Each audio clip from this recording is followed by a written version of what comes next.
কোথায় আসছো? গাইস সবাই তো জাহাঙ্গীরনগর আসে। তো এই যে এরকম সুন্দর জায়গা কি দেখছে কখনো? জাহাঙ্গীরনগরে আমার একমাত্র বড় ভাই। অনেক ঘুরছি, হ্যাঁ ভাই। ফ্রাস্ট্রেটিং লাগতেছে, মদম অনেক। ভাইয়ের ক্যাম্পাসে আসছি, তো এই ভাই এখন রিক্সা দিয়ে ঘুরাচ্ছে। চারপাশের পরিবেশটাও সুন্দর ছিল আজকে। এটা হলো শহীদ সালাম বরকত হল।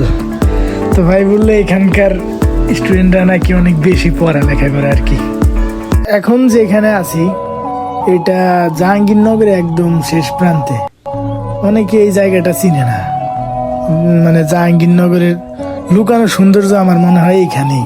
অনেক সুন্দর একটা জায়গা, তা আসবেন আপনারা, এসে দেখবেন জায়গা অনেক সুন্দর এখানে। জাহাঙ্গীরনগরের প্রত্যেকটা জায়গায় লুকানো সৌন্দর্য আছে।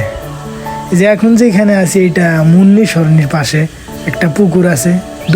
এখন যাচ্ছি বিজনেস স্টাডিজ অনুষদের সামনে দিয়ে। চলে আসলাম চারুকলা একাডেমির সামনে। এখানে সবাই ফ্রি মাইন্ডে আর্ট করতেছে। তো অনেকক্ষণ ঘোরাঘুরি করলাম, এখন বসে আছি একটা পুকুরের সামনে মুক্ত বাতাসে। তো এভরিওয়ান, আজকের ভিডিও এখানেই শেষ। আবার দেখা হবে অন্য কোনো ভিডিওতে।